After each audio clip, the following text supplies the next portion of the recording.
Breeding betta fish in small aquariums, can this be done? Today's topic, we'll be looking on breeding betta fish in small aquariums. If you're new to our channel, please remember to click the subscribe button for instant notification and more. Want to know more? Stay tuned.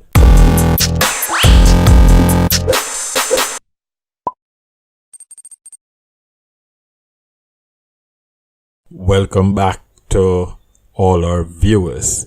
Now remember, if you're new to our channel, please remember to click the subscribe button for instant notification and more, and the notification bell. Now today we'll be looking on the topic breeding betta fish in small aquariums. Can this be done? Now I've attempted to breed my betta fishes in this small aquarium. Now I've made this aquarium 4 inches wide by 6 inches in depth and 8 inches wide. Now this aquarium is my first attempt breeding in this aquarium. Now I've already selected and set up this aquarium.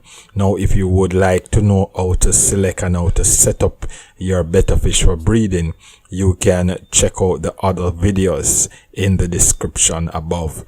Now for this video, now I will be just speaking in regards to this small aquarium and why. So choosing your pair is the first thing that you would want to ensure that you do, and conditioning your fish, another step in which you would do before setting them up.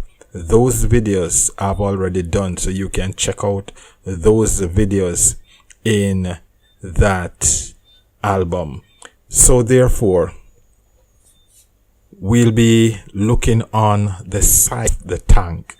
Now, if you should realize, every time the male squeezes out the eggs from the female, you would realize that the female remains on top. It's basically sedated, releasing the eggs while the male collects the eggs. Now, one of the things is that as soon as the female is revived, if the male hasn't collected all those eggs, she will come down, she will eat those eggs. So therefore the male would need enough time to gather all those eggs. Now if you look closely, you would see that the female is revived and she's looking around to see if there is any eggs to eat them.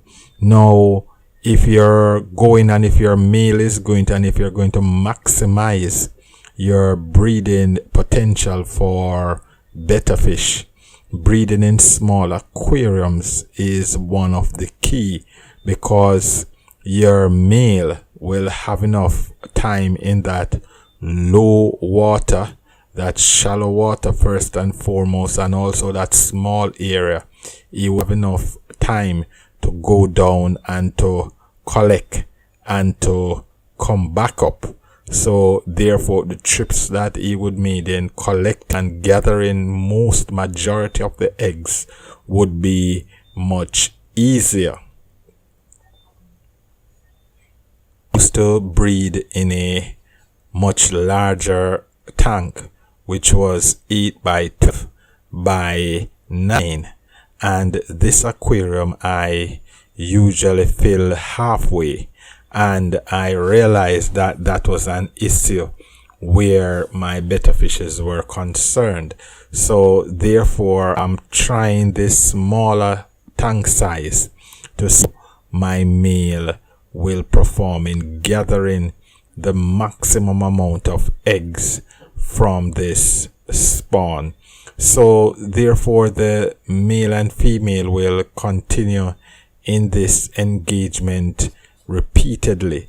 So the male will continuously lap himself over the female, squeezing out those eggs. After squeezing out those eggs, he will go by and he will collect those eggs, and then he will place those eggs in the bubble nest.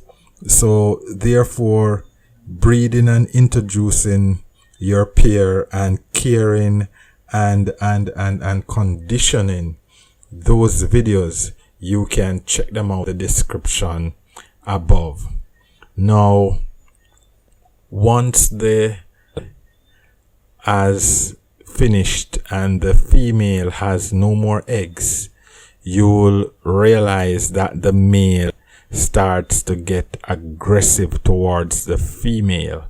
Now, you would need to pay close attention to this area and this time, because if you are going to care for your female, and if you would like to use your female for another breeding session at a later date, you would need to remove the female at this point, because as soon as the male starts to get aggressive with the female, it is time to remove the female, because she will eventually be killed by the male.